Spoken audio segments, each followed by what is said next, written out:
ओम नमो भगवते वासुदेवाय। ओम नमो भगवते वासुदेवाय। श्रीमद्भागवतम चौथा कैंटो 29वां अध्याय। राजोवाच 56वां श्लोक। राजा प्राचीन बरही बहुत लंबे समय तक नारद मुनि उसके पंप करे जाते बहुत लंबे समय। अब राजा कुछ बोलता है, क्या समझ में आया देखते हैं राजा को। श्रुतमन वीक्षितम ब्रह्मन भगवान यद भाषत नैतंजानन त्युपाध्याय किम ना ब्रूयु विदुर यदि। राजा ने कहा, हे ब्राह्मण, आपने जो कुछ कहा है उसे मैंने अत्यंत मनोयोग से सुना और मैं इस निष्कर्ष पर पहुंचा हूं कि जिन आचार्यों ने, शिक्षकों ने मुझे कर्म कांड में प्रवृत्त किया, मुझे ये सारे कर्म कांड सिखाए जो मैं कर रहा हूं और जिसके लिए आप मुझे डांटे जा रहे हैं, एक तरह से समझाए जा रहे हैं, जिन आचार्यों ने मुझे ये समझाया वे इस गुप्त ज्ञान को जानते ही नहीं थे। ऐसा लगता है, हाँ ऐसा लगता है मैंने गलत स्कूल में एडमिशन ले रखा था। देखिए ये सिंसियरिटी, ईमानदारी, ये एक्सेप्ट कर लेना कि I don't know, I was wrong, very very difficult. संसार में यदि आपको ज्ञान लेना है, यदि आपको प्रसन्न चित्त रहना है, आनंदमय रहना है, तो क्या किया जाए? बड़ा सरल व्यक्ति बना जाए। सरल व्यक्ति कौन? जो आसानी से बता दे, हाँ मेरी गलती है, हाँ ये शायद मेरे अंदर कमी है, मैं कम जानता हूँ, मैं नहीं जानता हूँ, ये मेरी गलती है। हाँ, ये कहना बड़ा अक्सर बड़ा मुश्किल हो जाता है और इसलिए हम प्रेम प्राप्त नहीं कर पाते। यहाँ पर बड़ी ही सहजता से उन्होंने बोल दिया कि मैं बहुत नॉलेजेबल तो लगता हूँ सारी दुनिया के। He was very expert, you know that he was very expert in कर्म कांड, इसलिए उनका नाम जो है प्राचीन बार ही वो इसी के हिसाब से पड़ा हुआ है कि he was use to that. वो कुशाग्रास एक पर्टिकुलर डायरेक्शन में लगाने के कारण उनका नाम ऐसा पड़ा। इतनी उसने कर्म, इतने यज्ञ कर डाले कह रहे हैं। लेकिन उन आचार्यों को ये गुप्त ज्ञान पता ही नहीं था और यदि वे इससे अवगत थे तो फिर उन्होंने मुझे बताया क्यों नहीं? हाँ, हैरान हो गया, जो उनकी आंखें खुल गई, इसका मतलब अब उनकी आंखें खुल चुकी हैं। देखिए, तो जब आंखें खुलती हैं तो आदमी सबसे पहले बोलता है, पहले क्यों नहीं बताया? हाँ, पहले क्यों नहीं आया आप मेरी ज़िंदगी में? पहले क्यों नहीं दिखाया गुण, ये ज्ञान मुझे पहले क्यों नहीं? काश मैं बचपन से ये समझ जाता तो इतने सारे पाप मेरे से ना होते। राइट? तो आदमी को पछतावा होना चाहिए, काश मैं ये पहले करता, है ना? हम लोग तो करते हैं ऐसा, लेकिन बच्चों को भी ऐसा होना चाहिए। हाँ, क्या होना चाहिए? काश मैं संसार में ही ना आता, काश मैं पहले से ही समझ जाता सब कुछ, आ गया हूँ तो अब मुझे भक्ति करनी चाहिए। तो भक्त लोग लेमेंट नहीं करते हैं, लेकिन भक्त लोग इन चीज़ों के लेमेंट जरूर करते हैं। हाँ, वो भौतिक चीज़ों के लिए लेमेंट नहीं करते, काश ऐसा हो जाता, काश वैसा हो जाता। राइट?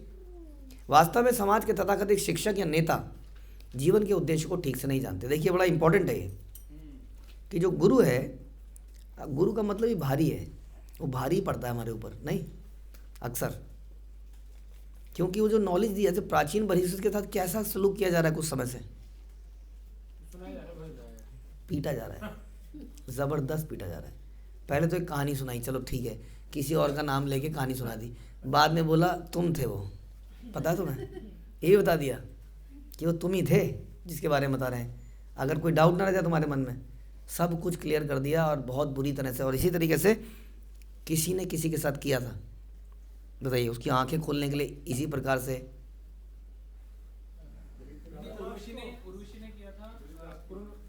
उर्वशी ने किया। तो उर्वशी को गुरु तो नहीं मानते हम। हाँ, उर्वशी ने किया, विदुर ने किया धृतराष्ट्र को, बहुत बुरा बोला, बहुत डायरेक्ट, बहुत बोला कि कुत्ते की तरह उसका जूठन खाने के लिए हाँ युधिष्ठिर के घर में बैठे हो, ऐसे बोलना पड़ा उन्हें उनकी आंखें खोलने के लिए। राइट? ठीक है जी। तो इसलिए प्रभुपाद भी अक्सर बोलते थे कि गुरु किस लिए है? शास्त्र को बताने के लिए, एज इट इज, नॉट कि शिष्य को पुचकारने के लिए, प्रसन्न करने के लिए। इसलिए कह रहे कि तथाकथित नेता या शिक्षक जीवन के उद्देश्य को ठीक से नहीं जानते। ऐसे लोगों को भगवत गीता में माया उपहृत ज्ञाना कहा गया है। उनका ज्ञान माया ने ढक लिया है। और ऐसे लोग कई बार, तो गुरु का पर्पस जो कहते हैं चिकनी चुपड़ी बातें करना नहीं है, शिष्य से प्रभावित होना उसका कार्य कभी भी नहीं है। अगर गुरु शिष्य से प्रभावित हो जाए और झेप जाए बिकॉज ऑफ धन, ऑपुलेंस, नॉलेज। आपने देखा गौर Kishordas Bajwa very simple person, मतलब, और भक्ति सिद्धांत वेरी वेल एजुकेटेड, बट गौर किशोरदास ने क्या कहा उनको, दीक्षा नहीं दूंगा जाओ। उन्होंने कहा अच्छा, बहुत जब पीछे पड़ गया तो क्या बोला, महाप्रभु से पूछूंगा। हाँ, अब सोचिए वो व्यक्ति गया और आ गया फिर से थोड़े दिनों बाद, तो फिर क्या बोले, भूल गया, पूछा ही अब हो गया कि क्या बात हुई यार, भूल गया, ये बात है भूल गया, मैं बार बार आ रहा हूँ आपके पास, हाँ, और आप कह रहे मैं भूल गया। तो सोचे उन्होंने जरा भी उससे उन्हें वो नहीं लगा, he was very very simple, जो कि जहाँ लोग मल त्यागते थे वहाँ पे वो जप करते थे, बताइए, जीरो ऑपुलेंस पर्सन। तो इस प्रकार से वे अत्यंत विद्वान प्रतीत होते हैं संसार में ऐसे गुरुजन, किंतु माया के प्रभाव से उनका ज्ञान हर लिया जाता है। वास्तविक ज्ञान का अर्थ है कृष्ण की खोज। वेदेश सर्वेर अहम एव वेद्या, सारा ज्ञान कृष्ण की खोज करने के निमित्त है, क्योंकि कृष्ण ही प्रत्येक वस्तु के मूल हैं। जन्मादस्य यतः, भगवद गीता में कृष्ण कहते हैं मैं समस्त देवों का स्रोत हूँ। इस प्रकार कृष्ण समस्त देवताओं में, जिनमें शिव ब्रह्मा सम्मिलित हैं, उन सबके मूल हैं। वैदिक अनुष्ठान विभिन्न देवताओं को प्रसन्न करने के लिए ही हैं, लेकिन जब तक कोई आगे बड़ा नहीं होता, यानी कि हम लोग बहुत कुछ कर रहे हैं, लेकिन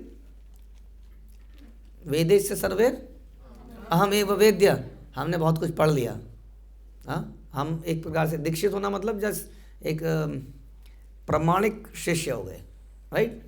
जैसे हमारा एडमिशन हो गया स्कूल में और हम पढ़े जा रहे हैं, 1 साल 2 साल 10 साल 5 साल हो गए, लेकिन इस निष्कर्ष पे हम नहीं पहुँचे।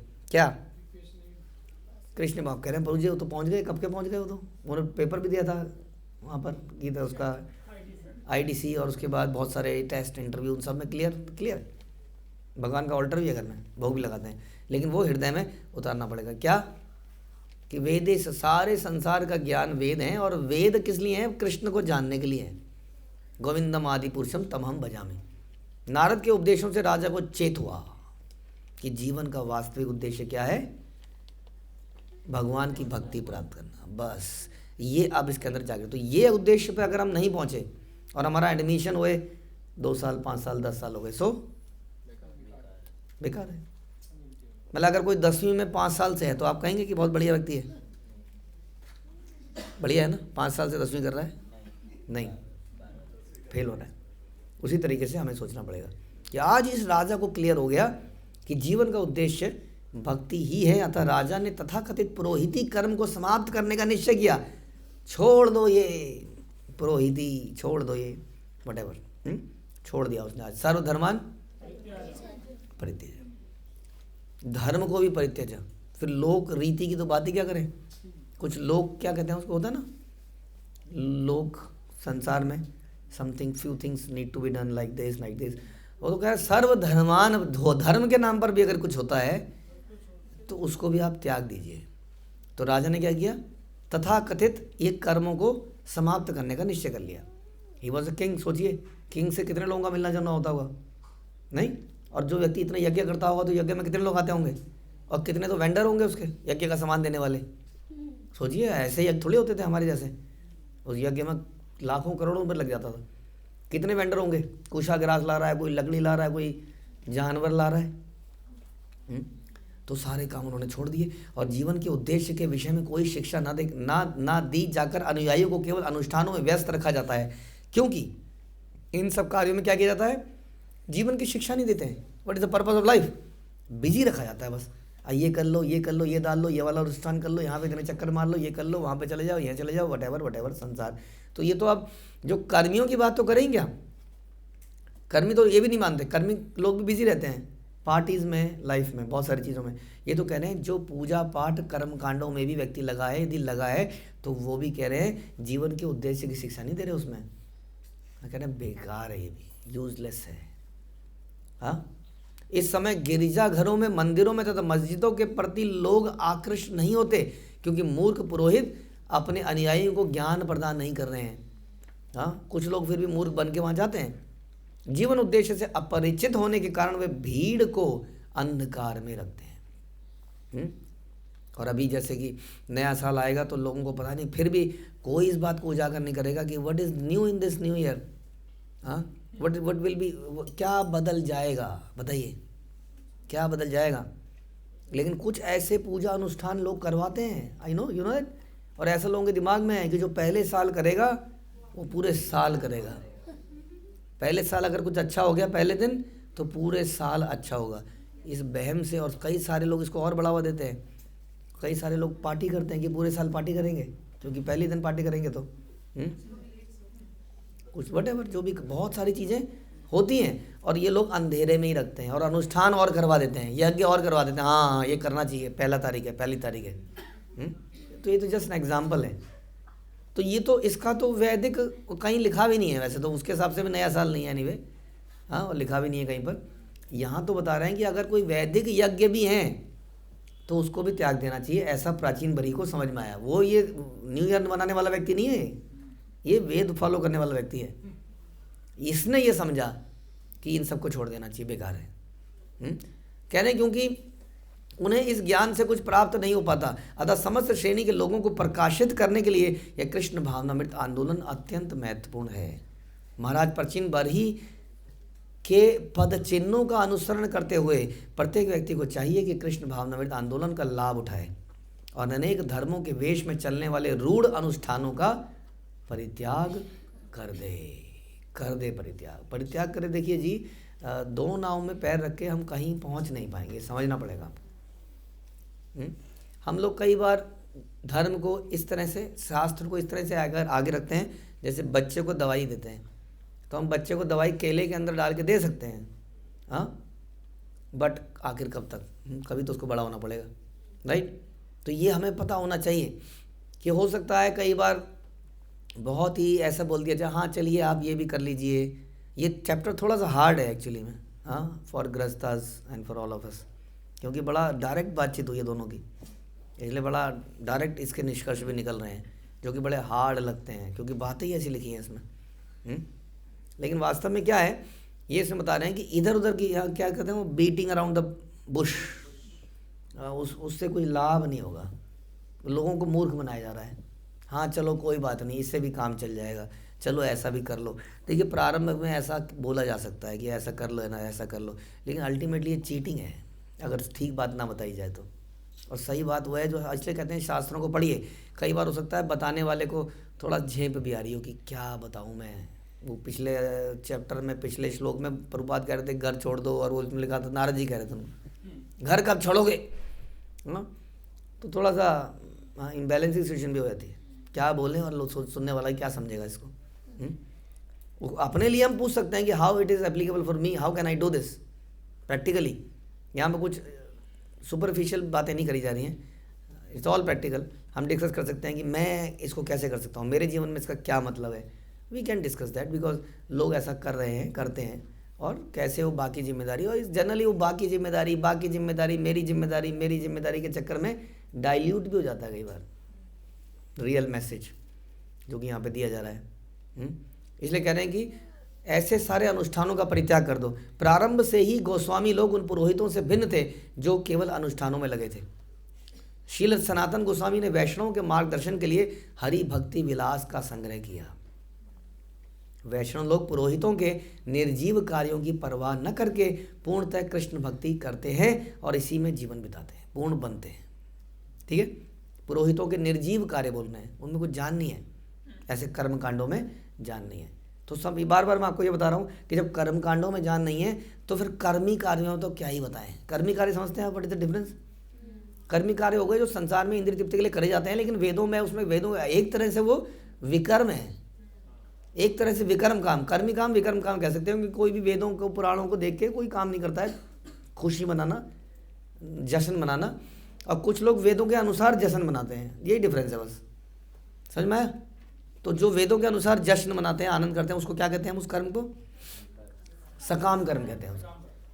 और जो वेदों को ताक पे रख के करे जाते हैं वो विकर्म। तो विकर्म तो इज नेगेटिव एक्सेस, और सकाम कर्म भी एक प्रकार का रिएक्शन पैदा करता है हमारे लिए, हाँ। तो यहाँ पर सकाम कर्म के बारे में बार बार बोली जा रही है ये बात कि वैदिक अनुष्ठान, ये सब अनुष्ठान, पुरोहिती, ये सब कार्यों को छोड़ दो, इससे कोई लाभ नहीं है। तो फिर कर्मियों के विकर्म की तो बात ही क्या करें, हाँ। इसमें यदि वो सकाम कर्म करेगा तो उसका इस पर डिफरेंट प्रकार का रिएक्शन आएगा, मतलब he will get a new life, उसमें उसको धन मिलेगा, संपत्ति मिलेगी, हाँ, लेकिन बार बार संसार में आएगा। लेकिन अगर विकर्म करेगा तो क्या होगा? विकर्म करेगा तो नीची योनियों में भी जा सकता है, धन वन खत्म हो जाएगा अगले जीवन में, क्योंकि हमने कभी शास्त्रों को सुना ही नहीं, उनको समझा ही नहीं, जीवन में केवल आनंद बनाने की सोची। Will go to the lower species of life, very dangerous. इसको इग्नोर करके बहुत खतरे में हम लोग। सकाम कर्मी एटलीस्ट इस खतरे में नहीं है, लेकिन यहाँ पर केवल उसकी भी बात करी जा रही है कि उसको भी त्याग देना चाहिए, जैसा कि षड गोस्वामी ने क्या बता रहे हैं। उन्होंने कभी इस प्रकार के पुरोहितों के निर्जीव कार्यों की परवाह नहीं करी और पूर्णतः कृष्ण भक्ति करते हैं और इसी प्रकार पूर्ण बनते हैं। इसका वर्णन पिछले श्लोक में परमहंस शरणम के रूप में हुआ, जिसमें परमहंस की शरण लेकर जीवन को सफल बनाया जा सकता है। परमहंस की शरण लेने का मतलब following at the footsteps, right. महाजन ये न पथास गंथा, परमहंस की शरण लेने का मतलब नहीं उनके पैर की धूल सर पे लगा लो और बिजनेस की मशीन पे लगा दो फिर धूल को, ऐसे होता है। परमहंस की मशीन, परमहंस की श्रद्धा, उसकी शरण लेने का मतलब कि कुछ आशीर्वाद मिल जाए। उसका मतलब ही यही है कि जो उसने जीवन जिया उसको जिया जाए। अब वो मेरे लिए प्रैक्टिकल नहीं है, माना मैं नहीं कर सकता अभी, तो क्या किया जाए फिर? क्योंकि बहुत हार्ड बातें बताई जा रही हैं यहाँ, तो हम कैसे करेंगे इस बातों को? तो take your time, discuss with them कि what is my path, what is my way, मैं ऐसा कब कर पाऊँगा, मुझे भी करना है, आज नहीं तो कल। और इसका मतलब क्या है, इसके लिए क्या क्या करना पड़ेगा? विदाउट हेजिटेटिंग, डोंट हाइड, क्योंकि यही सच्चाई है, शास्त्रों में तो यही लिखा है। करा कैसे जाए इसको हम चर्चा कर सकते हैं, ठीक है। हरे कृष्ण। श्रील प्रभुपाद की जय। ग्रंथराज श्रीमद् भागवतम की जय।